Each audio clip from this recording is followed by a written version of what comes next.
Ladies and gentlemen, thank you for passing by to click on this channel. I want to say thank you. Thank you. Welcome back, ladies and gentlemen.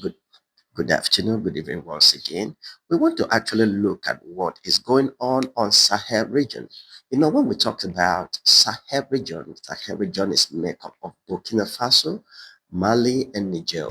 So guys, let's actually take a look what is going on Burkina Faso. So a lot of things has been going on there this decade. There has been a lot of struggle, insecurity like terrorist attack a lot, but they have been having victory.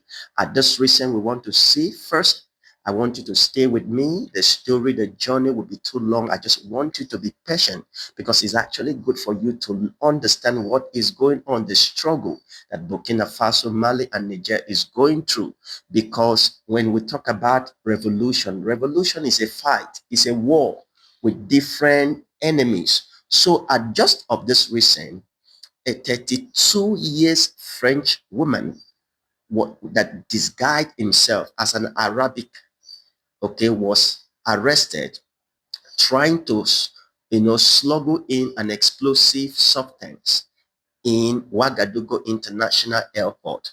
So I will explain that. You will hear it. The second one, Burkina Faso military self-defense, arrested 47 truck that was carrying a military weapon in the border side of Burkina Faso. They were arrested. You couldn't believe what was found in the truck. You will also hear. So guys, here comes the short story of a lady who disguised himself. He was actually a French woman, but he was dressed in Arabic. Now, the security in the airport discovered he was carrying a explosive substance. That substance is very, very dangerous. And the name of that substance was CTEX. It's a powerful plastic explosive, that could cause a mayhem. So this woman was caught in Ouagadougou airport. So guys, please listen, but do well to be patient. There is a lot. So take a look and make sure that you also drop your comment. Take a look. Arrested with explosives at Burkina Faso airport. In a shocking security breach, a 32-year-old French woman, fluent in French, Arabic, and English, was arrested at Ouagadougou International Airport after attempting to smuggle 750 grams of Semtex, a powerful plastic explosive, into the country. The suspect, dressed in full Arab attire and traveling under a forged North African identity, aroused suspicion due to inconsistencies during routine questioning. Her calm demeanor and multilingual fluency initially helped her blend in, but advanced screening equipment flagged anomalies in her checked baggage. Upon inspection, authorities discovered a sealed medical equipment case labeled as containing therapeutic gels for arthritis relief. Chemical tests revealed the true content: Semtex, capable of causing massive destruction in small quantities. Security sources believe the woman may be linked to a broader network attempting to destabilize Burkina Faso's transitional government, possibly targeting strategic infrastructure or high-profile figures. The suspect is now in custody and cooperating under heavy surveillance. Authorities have praised airport security for their vigilance, stating, "This is not just an arrest, it's the prevention of a potential national tragedy." So guys, you actually heard what this lady do. This lady was a French citizen, and it actually disguised herself, dressing as with Arabic attire. First, it was influenced with he know how to speak Arabic, he know how to speak English and French. But the security are well trained to understand people, the body language and the way the woman was reacting was very suspicious. Secondly, what did he took? He took a fake passport written North Africa. That was false identity. Okay, the passport it carries North Africa, but she was actually a French citizen. disguising himself with all the attires and the deceive of what he was doing. Still, he was caught. So, guys, you remember Captain Abraham Torres say a word that he is waiting for them. However, they want to disguise themselves to want to come and cause mayhem in Burkina Faso, that he is waiting for them. So, guys, I want you to understand very short that this fight of revolution to take back the resources of Africa is not Captain Abraham Traore fight. It is the fight is a prophetic, and it is the right time in the calendar. You have seen the whole thing, the terrorists and all the strategy they use. Once they come, they will still cut them red hand and get them arrested. So this fight is the spirit of our ancestor, which was used, which they killed 1,000 years ago, and those they used to do an experiment. It is the right time. So, guys, you see and she used false identity. Her identity was France, but he used false North Africa, so that it will be allowed. So everything he was doing, he was head caught.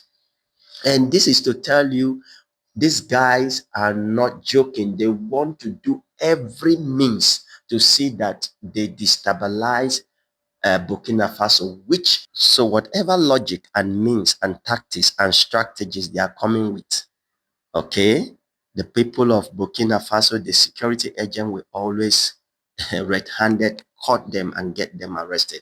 Imagine if this lady succeed. The target is to cause, and the substance he was carrying is very dangerous. That substance is known as Santex, and is a powerful plastic explosive substance that could cause a massive explosion. So, guys, my question is that I want you to also actually drop your own opinion or your own contribution. Who who is this woman? Then what was his assignment, and who is behind this, and who sent her? Because if you want to look at everything, somebody might have sent her.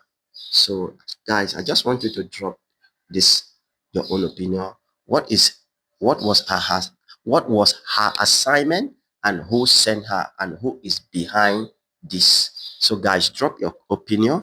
So here comes the second one, guys. I told you this video is two in one. So, guys, in Burkina Faso, there is a lot of things going on, and they have a lot of security intelligence, and they are well alert. So just of this recent, the Burkina Faso army discovered 47 truck in the border site between Burkina Faso borders and Togo border.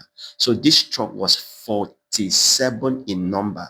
So they were going, and they were not following the right route. They were following the back road. So the Burkina Faso military have to stop the truck and ask the truck, what are they carrying? They say that they are carrying a humanitarian aid.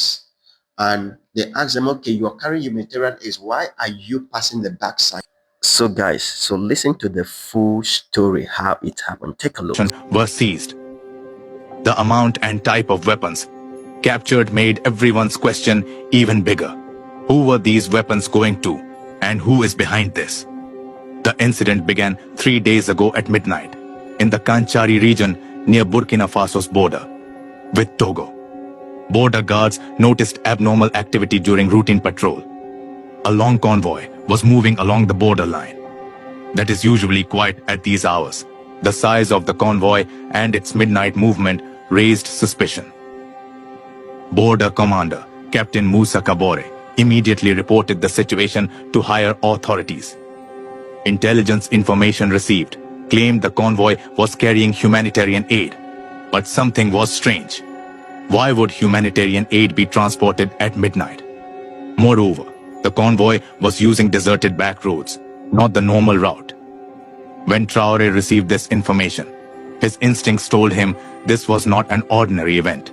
He immediately called Special Forces Commander General Ibrahim Zerbo. General, stop the convoy, but be careful. This might not be simple smuggling, he instructed. Special Forces moved into action silently. They set up an ambush on the road where the convoy would pass.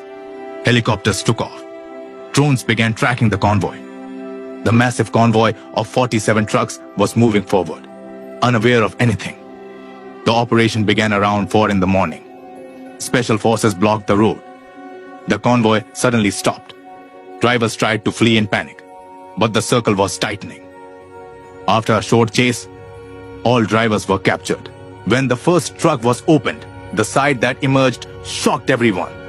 Modern automatic weapons were coming out of humanitarian aid sacks. AK-47s, M16s hand grenades, rocket launchers, and much more. Each truck was like an arsenal. Captain Kabore immediately called. "Traore, Mr. President, you won't believe it, but there are enough weapons here to meet the needs of an army. This is not normal. Smuggling. Someone is preparing to start a war in Burkina Faso." Traore said in a calm but determined voice, "Collect everything. Not even a single bullet should be lost. And make the drivers talk. We need to find out who is behind this." One of the captured drivers, Jean-Baptiste Compaoré, was the first to speak. He began to tell trembling. "They told us these were agricultural machinery parts. We were going to take them to a warehouse in Togo. From there, they would be loaded onto a ship." As the interrogation deepened, the scale of the matter emerged. Most drivers didn't know what they were carrying, but those who organized it were very professional. Each truck had a different route. They had left at different times. They had met at the border and formed a convoy. On the second day, more striking findings were obtained in the detailed search. Serial numbers on the weapons had been attempted to be erased, but Burkina Faso intelligence revealed some numbers with modern techniques. These weapons came from very interesting places. Some weapons were from the civil war in Libya. Some had been used in Yemen. Some were newly manufactured and had never been used. The total value of the weapons exceeded $100 million. Who had paid this much money? Traore immediately convened the National Security Council. The inventory of seized weapons was presented at the meeting. 15,000 AK-47 rifles, 5,000 M16 rifles, 3 million bullets, 50,000 hand grenades, 1,500 rocket launchers, 200 anti-aircraft missiles, 20 tons of explosives. Defense Minister General Sadou Traore was in shock. You could invade a small country with these weapons. These were definitely prepared for a coup or civil war. Who needs this many weapons? Interior Minister Hosseini Compaoré was concerned. "Mr. President, if these weapons had been distributed, our country would have turned into a bloodbath. Terror groups could have fought for years with these, or opposition groups could have staged a coup." Traore stood up. "Friends, this is not a coincidence. Someone wants to destabilize our country, just like in Libya, Syria, Yemen. But we are awake. We have disrupted their game." Intelligence Chief Commandant Ouedraogo took the floor. "Mr. President, one of the captured drivers has started talking. The final destination of the weapons was secret warehouses in Ouagadougou. They would be distributed there." Upon this information, Traore made a tough decision. Immediately, start a large-scale operation in Ouagadougou. Search all suspicious warehouses. Find out who is waiting for these weapons. And most importantly, find the financiers. The next day, dawn, operations began in the capital, Ouagadougou. Simultaneous raids were conducted on 23 different addresses. More weapons were found in 17 warehouses. The size of the weapon stocks was mind-boggling. Among those arrested were very familiar names: former ministers, retired generals, wealthy businessmen, and even some foreign diplomats. Their common feature was their opposition to the Traore administration. On the fourth day of the operation, the biggest shock occurred. One of the arrested businessmen, Francois Bonkungu, became an informant. His statement had a bomb effect. Bonkungu told, trembling, "This plan was made months ago. Foreign powers promised us support. We would overthrow Traore. A pro-Western government would be established in its place. The weapons were brought for this." Traore asked, "Which foreign powers?" Bonkungu hesitated, but finally spoke. Meetings were held in Accra. There were participants from Abidjan too. Instructions came from Paris. Approval was obtained from Washington. The room was shrouded in silence. Everyone was in shock. Traore said, "Continue." Bonkungu continued to tell. The plan was like this. First, terrorist attacks would be organized. The people would panic. Then the opposition would rise up. Collaborators within the army would stage a coup. Even more terrible details emerged. The code name of the plan was determined as Operation Restore Democracy. The budget was $200 million. The weapons were just the first part of this. Among the names given by Bonkungu were shocking ones. Some Western embassy officials, representatives of multinational companies, even some international organization workers were on the list. In light of this information, Traore decided to hold a historic press conference. The world had to learn about this conspiracy. It had to be seen how Africa was being destabilized. The press conference was broadcast live on national television. Some of the seized weapons were displayed behind Traore. The image was very impressive.